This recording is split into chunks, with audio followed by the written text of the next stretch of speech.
দায়িত্ব নিয়ে বলা দায়িত্বে থাকার মধ্যে একটা মারাত্মক ডিফারেন্স আছে। এটা এখন হাড়ে হাড়ে টের পাচ্ছি। মানে আপনারা এখন এই যে ক্যাম্পাস হয় নাই কেন, ওটা হয় নাই কেন, সেটা হয় নাই কেন, সব আমাকে বলতেই পারেন। ইভেন ওই যে বলা হলো শিল্পকলা একাডেমি, ঘটনাচক্রে আমি ওই মন্ত্রণালয়ের সাথেও সম্পৃক্ত। ওখানে ভাই খুব বিনয়ের সাথে বলার চেষ্টা করলেন সরকার না, আসলে আপনার সরকারকেই দায়ী করতে পারেন, মানে ব্যক্তি হোক আর যাই হোক, দায় আলটিমেটলি মন্ত্রণালয়ের, সরকারের। এটুকু বলি যে আমরা খুব বেশি দিন হয়েছে আসিনি, আমরা আরেকটু সময় চাই, কিন্তু আমরা সব দায় সরকারকেই দিতে হবে, সব দায় সরকারের। সরকারকে আমরা আসলে টাকা পয়সা দিয়ে পুষি, সরকার তো চ্যারিটি করছে না, কেউ অবৈতনিক ভাবে কিছু করছে না, তারা বেতন নিচ্ছেন, তারা সুবিধা নিচ্ছেন, সবকিছুর পর সো সার্ভিস দেওয়া সরকারের কাজ। আমি সরকারের জায়গা থেকেই কথাটা বলছি।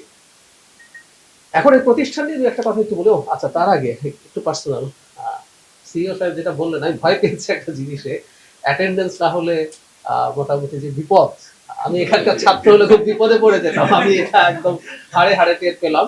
আমার জীবনে মেডিকেল কলেজে যখন ঢাকা মেডিকেলে পড়ি, এরকম একজন টিচার পেয়েছিলাম, আমি খুব বিপদে পড়েছি। আমি খুবই ইরেগুলার ধরনের ছাত্র, আমি মোটেও রেগুলার ছাত্র নই। তবে এটা খুবই জরুরি যেটা শামসুদ্দিন ভাই বলেছেন, হুইচ ইজ ভেরি ইম্পর্টেন্ট। ফিল্মের সাথে আমি আসলে পেশায় ডাক্তার কেউ যেন বলেছেন, আমি আসলে কোনোদিনও পেশায় ডাক্তার ছিলাম না, আমি আমি একদিনও মেডিকেল প্র্যাকটিস করিনি। আমি ইন্টার্নশিপের পর আমার ছেড়ে দিয়েছি, আমি একটা রেজিস্টার্ড ডাক্তার, ঠিক আছে। যে কারণে ছেড়ে দিয়েছি সেটাও ঠিকঠাক মতো করি নাই। আমি ফিল্ম বানাবো কোনোদিন, সেই জন্য ডাক্তারি ছেড়ে দিয়েছি। এখন ফিল্ম মেকারও হই নাই, ডাক্তার হই নাই, ফিল্ম মেকারও হই নাই। ঘটনাচক্র এখন কোথায় দেখুন আপনারা। কেন এই কথাগুলো বলছি, আমরা খুবই পছন্দ করলাম যে আপনারা এই ব্যাচ, বিশেষ করে যারা শুক্র শনিবারে কোর্স করছেন, মানে আপনারা কাজ করছেন, এবং আমি আশা করি আপনাদের স্পাউস থেকে বাঁচার জন্য এখানে আসেন নাই, আপনারা আগ্রহ নিয়ে এখানে কোর্স করতে এসছেন। মানে এই যে ছুটির দিন, যেখানে আমাদের ব্যক্তিগত কাজ থাকে, বিশ্রাম নেওয়ার প্রয়োজন থাকে, সেটাকে সরিয়ে কোর্স করতে এসেছেন। এবং এটা এমন কোনো লুক্রেটিভ কোর্স না যে এটা করলে আমার অনেক কিছু হয়ে যাবে। তার মানে যেটা বলতে চাইছি, আপনাদের কিন্তু একটা ট্রু প্যাশন আছে। আমাদের দেশে এই জিনিসের এক্সিস্টেন্স আছে, কিন্তু আমাদের রাষ্ট্র কখনো আসলে ঠিকঠাক করে এটা করতে পারে।